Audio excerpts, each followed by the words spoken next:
All right, so these are the domain of various key functions. We have the linear function, right? A line, a quadratic function, kind of looks like a U. An absolute value function, kind of looks like a V. A cubic function, right? What we call a cube root function, right? Now, what's common among all of those 5 types of functions? As we may notice graphically, the left nodes are all arrowheads on the left, indicating it goes negative infinity, right?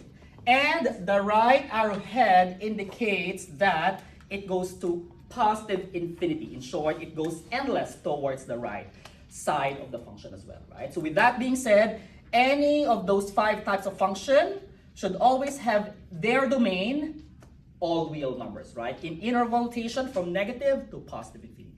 Any questions? Okay, right? Now, the only 2, right, for now, right, that has a different type of domain are the following, right? The square root function, right? It's a radical with a k expression. That k is also called our radicand expression, right? Any expression inside the radical is what we call a radicand, right? Now, with that being said, the graph of a square root looks like this one, which means whatever your radical expression is, it should be what? Non-negative, right? When you say non-negative, from 0 to positive infinity, right? So not just all positive values, simply because 0 in essence is basically non-negative, not also positive, all right? So all non-negative numbers for the radicand, right, will be considered for such, right? And the last one is our rational, which we have already done a little bit last time, right? Telling us that the for a rational function, once again, for a fraction, 1 over 0 is undefined, right? Which means that your denominator cannot be what? 0. Very good, right? You want your function to always be defined. With that being said, then your denominator, whatever will be below the division bar, should always be what? Non-zero, right? So with that being said, then that means your domain will go from negative to positive infinity, except where the denominator is 0. Okay? All right. Now let's do some algebra for such, okay? We have in here question number 9. It says, example, f of x is equal to 3 minus square root of 6 minus 2x, right? What's the first thing to do? Again, the goal in here is to get the what?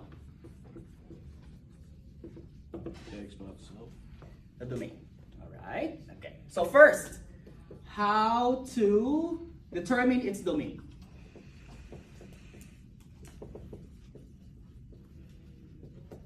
Step 1. Okay.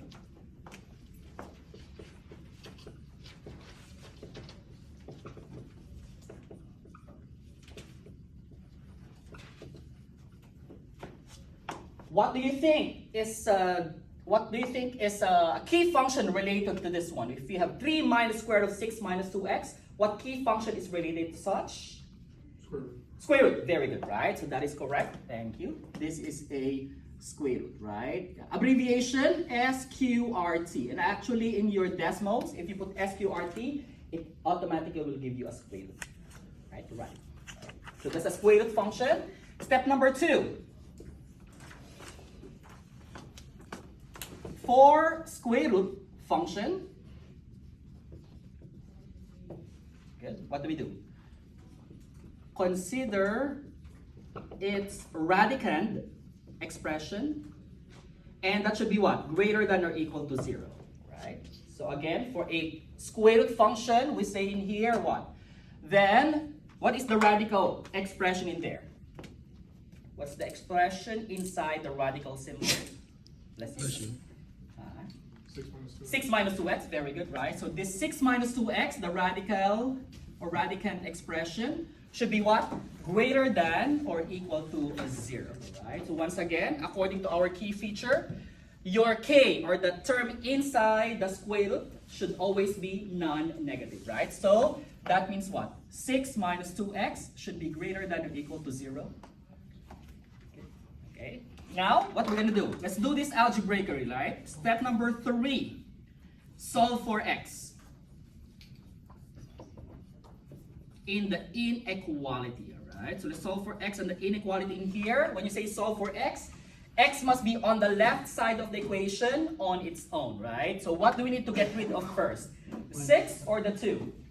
The 6. The 6, right? So how do we remove the 6? Minus 6. Minus 6 on both sides, very good, right?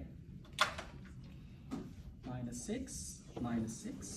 So this will cancel out, hence we got negative 2x greater or equal to negative 6, right? Now this is a little bit tricky in this case, right? I'm going to put in here step number 4 with a star because this is a special case. Recall, right? Okay. That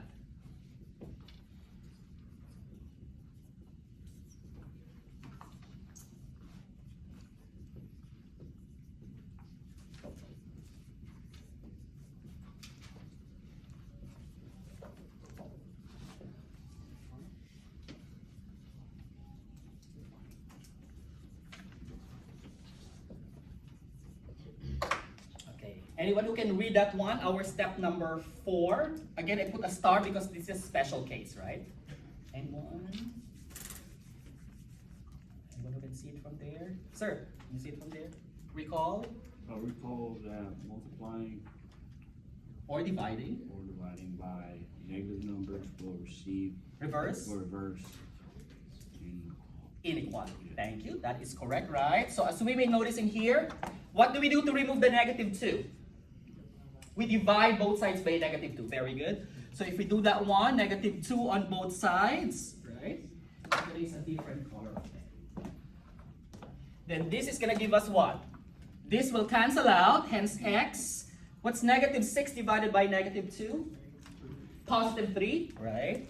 And since the inequality is both divided by a negative number, then the inequality in here will change or will flip. Very good, right? So that will be as such.